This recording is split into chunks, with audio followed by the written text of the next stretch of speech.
I'm speaking to the people who want more, the people who want to be the fucking pinnacle, the people who want to be accomplished, the people who want to make a fucking difference. You guys are going to have to go all the fuck in. Make a 100% commitment to give the best effort you've ever given to outwork, out-improve, out-strategize, outlast like never before. One of the best quotes that I've ever read about it is that if you have real true freedom, you're never going to have equality of outcome, because with real true freedom, you have the freedom to not engage. Well, look, if you look at a guy like Jeff Bezos, for instance, that Amazon guy is worth more money than anybody ever, right? That guy works all day. Yeah. I mean, he's a maniac. Oh, yeah. He's acquiring all these different companies, and everything he's doing is designed to succeed. Yeah. I mean, he's just... Well, that's what Gates just said, too, in a recent interview. And I know some guys that are, they're in approximately the same universe as those two, and they just work all the time. That's all the time. Yeah. And they don't just work. They work so efficiently and so effectively and make use of every second in ways you can't even imagine unless you're in that sort of position. So, and, doing that doesn't mean that you will succeed, but not doing it certainly means that you will fail. Well, not doing it certainly means you will never achieve that level of success. Obsession is wanting something so bad that I go to bed with, I wake up to it, I make whatever sacrifice, I grind, I can't live without it. You gonna get anything, you will have to pay the price. There is a price tag to greatness. You will have to work for every single thing you get. And you gotta work every single day. You gotta wake up every day and work. We do not retreat. We do not give up. We do not surrender. And the reason why most of you are not successful is because every single time stuff not going your way, you give up, you quit, you let go, and people feel weakness. They feel it. You can feel when somebody's not committed, when they're not all in, when they're not dedicated. And there's another level you get to when you go all in. Look at your belief system every single day and stick with it. Don't rush the process. Trust the process. Don't rush the process. Trust the process. Don't rush the process. Trust the process. People who do stuff consistently and on time, they surpass people who talented and gifted. You should never be satisfied with what you got. You should double your business, triple it. If you've accomplished something good with hard work, the labor passes quickly, but the good endures.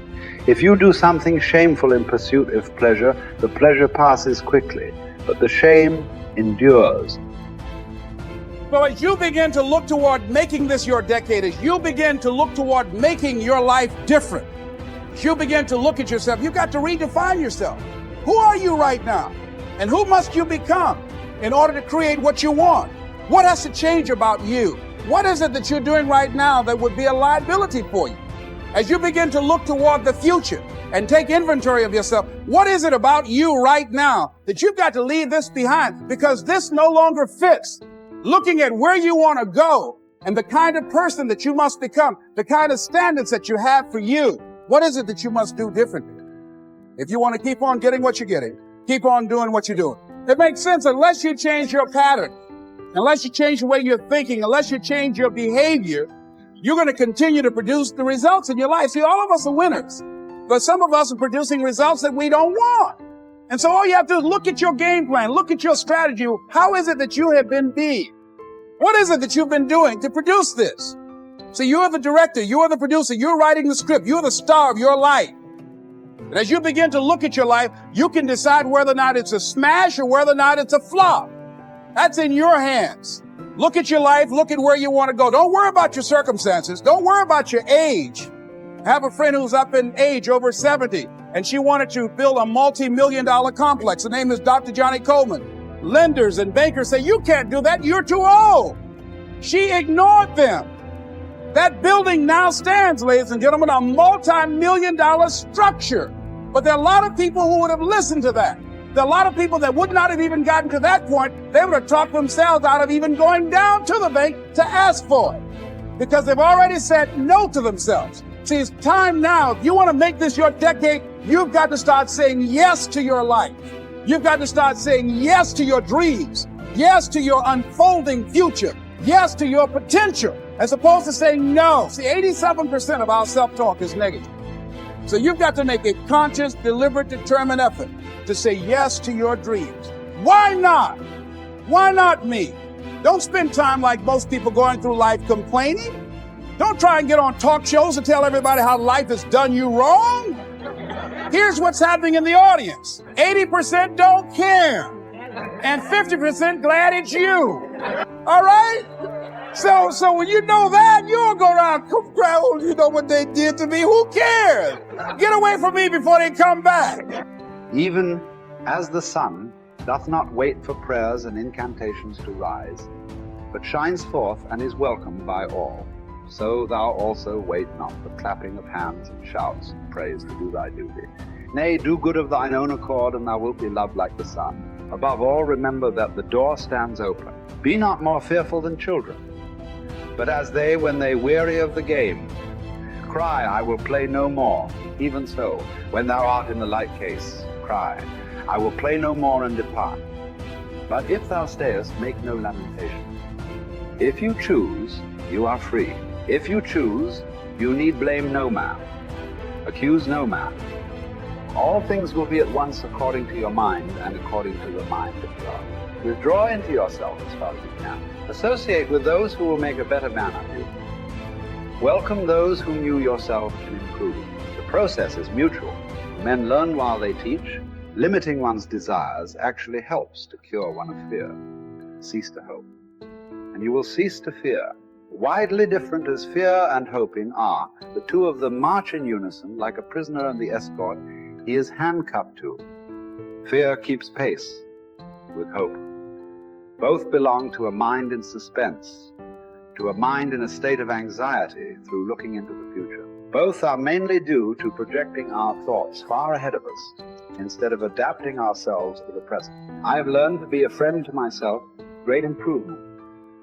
This indeed, such a one can never be said to be alone, but know that he who is a friend to himself is a friend to all mankind. Wild animals run from the dangers they actually see, and once they have escaped them, worry no more. We, however, are tormented alike by what is past and what is to come. A number of our blessings do us harm, for memory brings back the agony of fear, while foresight brings it on prematurely. No one confines his unhappiness to the present, for the only safe harbor in this life's tossing, troubled sea is to refuse to be bothered about what the future will bring, and to stand ready and confident, squaring the breast to take without skulking or flinching whatever fortune hurls at it. Count your years, and you'll be ashamed to be wanting and working for exactly the same things as you wanted when you were a boy. Of this one thing make sure against your dying day, that your faults die before you do. Have done with those unsettled pleasures which cost one dear. They do one harm after they're past and gone, not merely when they're in prospect. Even when they're over, pleasures of a depraved nature are apt to carry feelings of dissatisfaction, in the same way as a criminal's anxiety doesn't end with the commission of the crime, even if it's undetected at the time. Such pleasures are insubstantial and unreliable. Even if they don't do one any harm, they're fleeting in character. Look around for some enduring good instead. And nothing answers this description except what the spirit discovers for itself within itself. A good character is the only guarantee of everlasting, carefree happiness. Even if some obstacle to this comes on the scene, its appearance is only to be compared to that of clouds which drift in front of the sun without ever defeating its light.